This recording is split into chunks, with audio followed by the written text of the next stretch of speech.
Hey everyone, a lot of you requested me to cover the analysis of Affle India post Q2 results, and rightly so, because if you look at the share price of Affle India, it's been nearly 2 years since the share price is down 30% from its peak.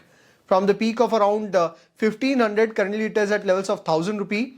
In fact, if you look at it, it was at similar level in February 2021. So it's been nearly 3 years since Affle India has not generated any return and been correcting and consolidating for a long time now. What could be the reason for it? The reason has been pretty straightforward. If you look at Affle India P&L, it will give you a clear picture. So before that, let me just quickly walk you through its share price journey.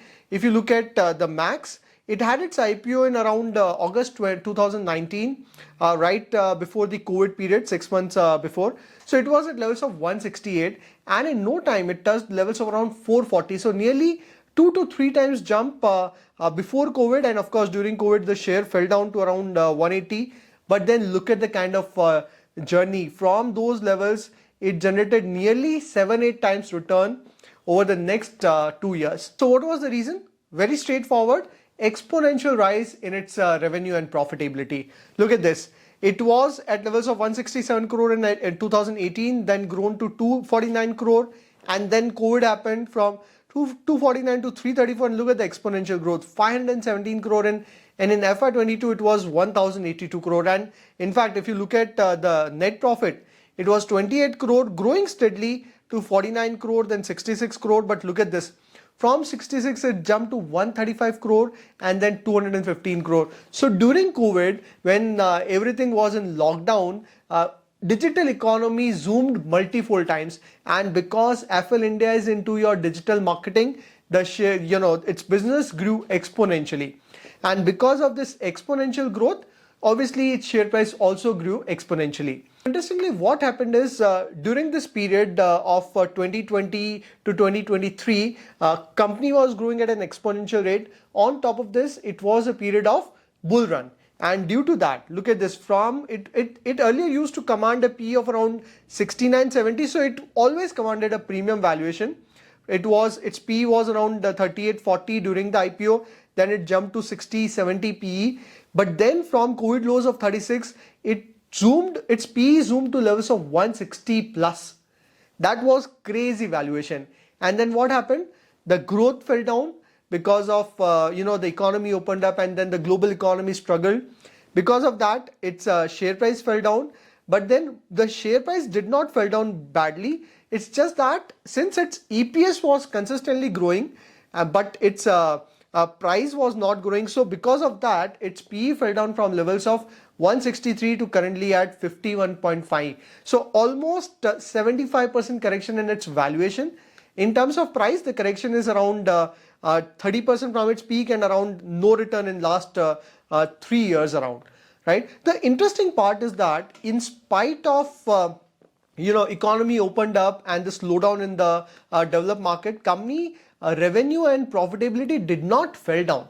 Yes, the growth did slow down, but it is not that the profitability and revenue fell down badly. So that's a very, very positive sign that shows the resilience of the business. And not only that, company has been generating good cash from operation. Company has been almost debt free, just a debt to equity of 0.14. So all in all, in fact, ROC of 20%, ROE of 18. So not bad performance at all. The only reason is the valuations were expensive. Now, before we look at the Q2 update, I just quickly want to walk you through with the business. Basically, it's a global technology company with leading market position in India. Basically, it's an end-to-end mobile advertising platform. It basically helps businesses get leads at online platform, right? It's got in-house data management platform with over 3.2 billion connected devices. And basically they have their that drives their predictive algorithm, right? Predictive optimization algorithm. If you look at the business segment, company has got two business, your consumer platform and your enterprise. Consumer platform is basically where company deliver consumer recommendation and conversions through relevant mobile advertising for leading brands and B2C company, and it drives more than 99% of the business come from this segment. It also has enterprise platform where it basically enable your offline business to go online, but that's negligible part of its business. Now, if you look at the global reach, company has got its presence all over the world, including your India, Southeast Asia, Middle East, North America, Latin America, Europe, Japan, Korea, Australia. But if you look at the breakup, India contributes around 30% in its business, and rest of the business comes from global market. So this is the very important aspect. It's nearly 70% business comes from international market, and actually this is one of the reason why there's a slowdown, because the global market has slowed down. Although India is growing at a good pace, but especially the developed market in the world, they have slowed down. That has impacted. We'll come to that. But yeah, this is just a quick overview. Company has got, it's a R&D focused company with strong patent, already got 6 patents. It's filed around 15 patents. So that's a company's overview at a glance. The very important aspect of the company is its business model, which is cost per converted user. So basically in your digital marketing business, you would have seen this term called your cost per impression. So CPM is mainly the metric that drives the business, but company does not rely on the impression. It basically rely on conversion. Company only charge its client when there is actually a conversion. Some of the examples include your, let's say, new user conversion. So let's say there's a new app and they want to target a user to, let's say, register on the app or do a transaction. So that could be a one use case. Then could be a use case where you want existing user to transact and repeat the conversion. So that can be another use case. And it could be that you are targeting the offline, the consumer online, but eventually want them to visit the nearest store. So that could be from online to basically a conversion on their online or offline branch, right? So these are some of the use cases and for the company. And the interesting part is that, in fact, management has also mentioned it, that we have around 650 million smartphone user and they generate humongous amount of impressions, right? But the true value does not lie in impression. He says that the true value does not lie in impression, but in diving deep into the ocean of impression, and then you find those pearls of convergence where the user has actually converted and you have delivered on ROI to the advertiser. And that is what differentiate Affle India from the other business, right? So this is just to help you understand the business model. Company has got it's various catering to various sectors, basically categorized into your E, F, G, H. E include your e-commerce, edtech, entertainment. F include your fintech, then your FMCG, then your food tech. Then G include your gaming, government, groceries. H include health tech. So these are some of the important verticals companies catering to, and they mainly contribute around 90% of the revenue for the company. Okay, and just a simple use case to help you understand. For instance, company has mentioned about Angel One. So they're saying that they wanted to drive market penetration and increase the account open on its app. And basically the campaign done by Affle India resulted in more than 150% growth in quarterly conversion, more than 80% growth in quarterly new app user onboarded. So this is how Affle is adding value in the journey. And there are a lot of such use cases. For instance, there's a use case of Tata Neu where it helped 2.3x quarterly growth, right? And a very healthy 60% conversion ratio. Then another use case is regarding the McDonald's, where it resulted in driving omni-channel business growth in Indonesia. So I hope you got a good sense of the business. Just to give you a very high-level overview of the financials in the past, company has grown at 54.9% CAGR. So growth has been phenomenal, and this is the biggest reason why company actually commands a premium, right? If you look at the revenue growth, 56.2%. If you look at the PAT has grown at 49.7%, right? Of course, the base was also small. It was a very small company a few years ago. It has grown. Still, it is a small cap company. But yeah, cash flow has been again positive, growing at a good rate. Cost per converted revenue is also growing. So converted users are also growing. So all in all, the growth has been fantastic in the past. Right now, in fact, if you look at the leadership also, it's got a very strong leadership. So if you just visit their website, you'll get all the details about the leadership. So if you look at Anuj Khanna Soham, who is the founder and CEO of the company, his entrepreneurial leadership and strategic vision has set Affle on the growth path to be the global audience and data platform for both commerce and brand customer. Then he's a serial entrepreneur with over 20 years of experience in leading tech and data platform business, and he's an alumnus of Harvard Business School, Stanford, GSB, and NUS Computer Engineering. Okay, so I think overall the leadership is looking very, very promising. Apart from that, the very important aspect is what you can expect from the company in the future. So in the future, one of the biggest driver is the digital economy. If you look at it, World Bank estimates that the digital economy contribute 15% of GDP at present and increased 2.5 times faster than the physical world GDP in last decade. This is very, very important. The way digital economy is growing, this gives you a good sense of that. 70% of new value created in next decade will come from digitally enabled platform business model. Again, very, very important. You name any top company, your Facebook, Meta Group, Google, and let's say Apple, all of these are growing because of a solid platform business that they have built, an online platform, Amazon for that matter, right? And just help you understand this, look at the the data point for mobile subscriber. In 2022 it was 5.4 billion. By 2030 it's expected to be 6.3 billion, right? From 68%, the penetration would be 73%. From in terms of mobile internet user, they were 4.4 billion in 22. 2030 they're expected to be 5.5 billion, and smartphone user are going to increase from 76% to 92%. So more deeper penetration, and this is going to be the biggest growth driver for the company. In fact, this is a very, very interesting slide. If you look at India's internet economy, it is expected to reach 1 trillion by 2030. Look at this. In 2010, it was 8 to 10 billion. In 22, it became 155 to 175 billion. And by 2030, is expected to grow to 900 to 1000 billion. So if you look at the bigger picture, 5 years, 10 years down the line, the growth potential are huge. And just to give you an idea, it's not just the new startups that are coming up, new companies are coming up. Even if you look at the old companies, the well-established business houses in India, like Reliance, Tata Group, Aditya Birla, then your ITC, Marico, they are all coming up with their digital investments and initiative. And because they understand that going forward, digital platform is going to play a very important role in the growth of the company. Then there's a very interesting slide that gives you a good picture in terms of the total advertisement versus your digital advertising share. So if you look at the global digital advertising trend and opportunity, the growth has been, it is already on the higher side. So the growth is not that fast, but already the digital advertisement share is quite high, nearly 60%. But if you look at the share of India, look at the growth.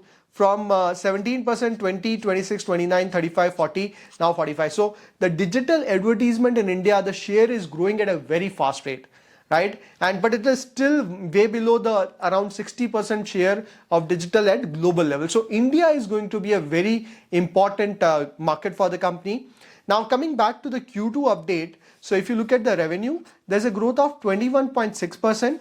year on year, and EBITDA has grown by 20.6%, PAT is up by 13.8%.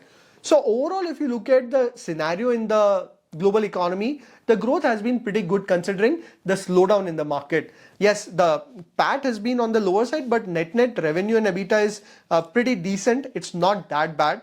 Still, the share price is not growing. I'll come to that. And if you look at the CPCU business, this is a very important slide. So basically it discusses about the converted user, multiply with their average cost per converted user, that gives you the CPCV revenue. This is it constitutes more than 90% of companies' business. So look at this, from 22 to 23, the converted user have increased from 48.7 million to 64.7, and in 24, it's increased to 72 million. So converted users are consistently increasing. It is just that the average cost per conversion did not increase between 22 to 23. It was at 51, and now it is increased to 55.6. So after a slowdown, there is a decent growth in your average cost per converted user also. And if you look at the revenue, it's grown from 2,500 million to 3,200, and now at around 4,000 million. Right. Apart from this, some very important update from management. The reason why there is a slowdown in sales, one of the reason is that management is saying that our growth for India and global emerging market combined was around 20% year on year, and it was almost all of it was organic. Okay. But again, this is despite the fact that there was a pullback effect of around 110 million, so around 11 crore due to regulatory challenges towards applicability of GST within online gaming industry. So if you recall, there's a lot of update on the online gaming industry for some regulation around it that resulted in loss of around 11 crore of business. But all in all, it was a decent performance from India's perspective. And if you look at the global emerging market, they have performed very well and grown at around 28% year on year. And this is again an organic growth. And please note that the global emerging market and India together contribute around 75% of their business. So basically Affle operates 75% of business from India and the other global emerging market, and which contribute around 75% of business, and they have grown 28% year on year. Yes, the developed market has slowed down, which has overall impacted its growth. But apart from that, there's again one more update. So one reason, like management mentioned regarding the online gaming, another issue was with the fintech vertical in developed market, and total it impacted 25 crore of their business. And apart from that, management has been very, very bullish about the near-term prospect and says that they expect multi-year growth ahead of us, right? And then there's a very interesting question regarding the growth for India, what you can expect. So they say that historically it's been around 20%. So question was, should we assume that for the next 3 quarters, India business growth could be in the mid to low teens? On that, management says that I expect around 50 to 60% of the ad spend to decisively go to the digital in next 3 to 4 years. So he did not talk about quarter, he's talking about 3 to 4 year of visibility, and that says that that should calibrate with a range of 20% growth. So from Indian market, he's expecting around 20% kind of growth, and that contribute around 30% of their business. Okay. And they again said that we have a multi-year growth trend ahead of us, because in emerging market in India and global, the advertisers are under-calibrated on digital spend, right? Then very interesting update on overall business. He's saying that we are stronger than ever before in developed market. We have solved our issues, internal ones. We have a strong pipeline and going for consistent progressive growth from here quarter on quarter. So that's a very positive commentary from management. Apart from this, when he was asked what you can expect in terms of FY24 revenue, so basically he's saying that management expect around 1800 crore of sale for FY24. And just to let you know, for FY23, the sale was around 1434. So from 1434, they expect to touch around 1800 crore revenue by FY24, which is a decent set of number considering the overall slowdown in growth. So yeah, all in all, I think the management commentary has been positive. Very interesting aspect to look at is what institutional investors are doing, right? So promoter holding has been almost constant since last almost 10-12 quarters. Although FIs are the net seller, from the highs of 16, 18%, they are constantly selling it, and it's not just in Affle, it's a broad-based selling across market because FIs are pulling out money. But the most important aspect is this holding is not consumed by the weak hands of public. It's completely absorbed by the DIs. Look at this, from the lows of 6.3%, they've increased their stake to 7, then 9, then 10, 11, 13, and now 14. So look at the consistent growth, almost more than double the shareholding from DIs, and that shows the confidence of domestic institutional investors. Public holding has been more or less at around 16% in the company, but the best part is the complete selling from FIs is absorbed by DI. That shows the confidence, right? Net, if I quickly conclude the positives, company has got a very fundamentally strong company, very solid business model, very strong leadership, strong financials, high profitability, business growth driver. I mean, the biggest driver is your digital is the future. So that is going to be a mega trend, and that is the reason company will always command a premium. The negatives are obviously because of the slowdown in the growth, especially because of the headwinds in the near term. And second is, in spite of all these correction in last 2-3 years, company still commands a premium at a PE of 51, although the PE has fallen nearly 75% from the highs of 162. So net, if you ask me, I think the valuations neither look too expensive nor look too cheap. Although if you look at it from the median PE of 68.7, the valuations are at 51.9. That looks decent.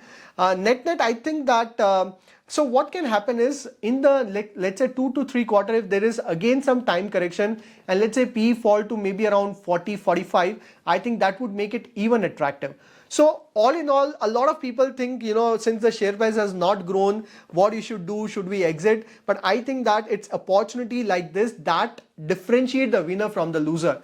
I mean, if you understand the business and if you have that courage to take that contrarian viewpoint, I think Affle India, no matter if it continue to slow down for next 2 3 quarter in terms of share price, but business is rock solid, and I think this is because of the negative news the share price has corrected so much.